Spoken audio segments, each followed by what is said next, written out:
I'm Anna from Juvela, and today I'm going to be making a gluten-free Christmas cake. This recipe uses either the Juvela gluten-free white or fibre mix, both of which are all-purpose baking mixes suitable for all your baking needs.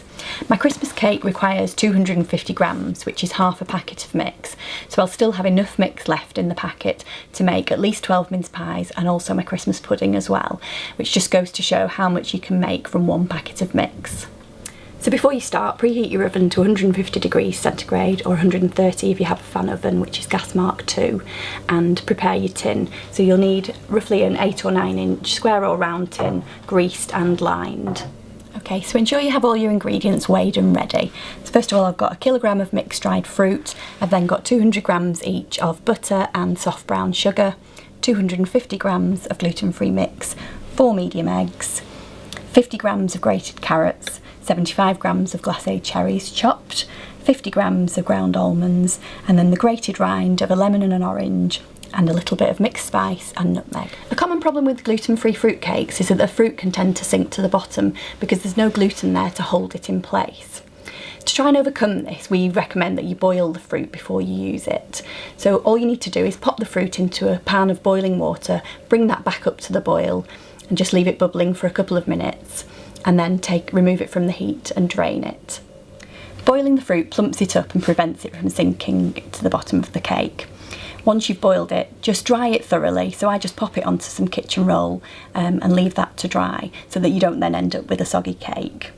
I tend to do this the night before, and then when you come to make the cake, you've already got that one stage done.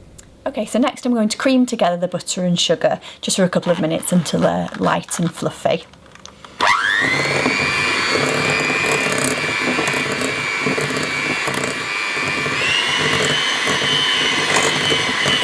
So after a couple of minutes of whisking, your mixture should look something like this, nice and light and fluffy, and I'm then going to start to add the rest of the ingredients.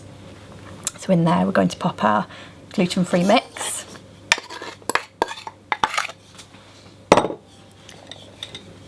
our 4 medium eggs,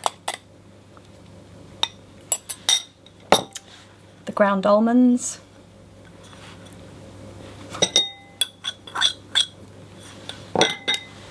and the spices and rind of your lemon and orange.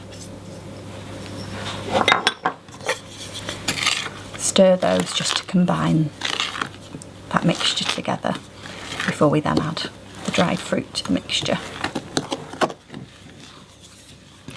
I'm then going to add the remaining ingredients. So you've got your cherries and your grated carrots going into there. The grated carrots add a little bit more structure, as do the ground almonds, so again help to keep the fruit in place. And then in goes your mixed dried fruit.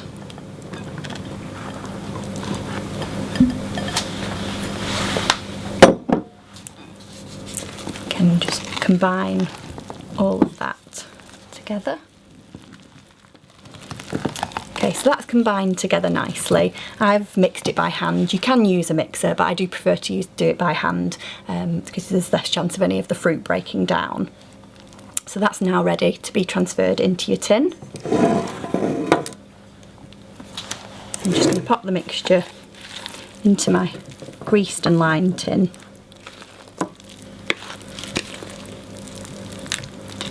Okay, so just before I pop the cake into the oven, I've just got a large piece of foil. I'm just going to pop round the edge of the cake just to prevent the edges from burning before the middle's cooked through. And that's just going to go into your oven for about 2.5 to 3 hours until it's cooked.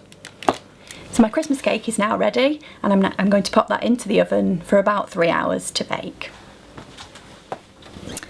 So once your cake's baked and is out of the oven, let it cool completely before transferring it into an airtight container, and feed it with brandy or your favourite festive spirit in the run-up to Christmas. You can then decorate it as you wish. Here's my very quick and simple idea.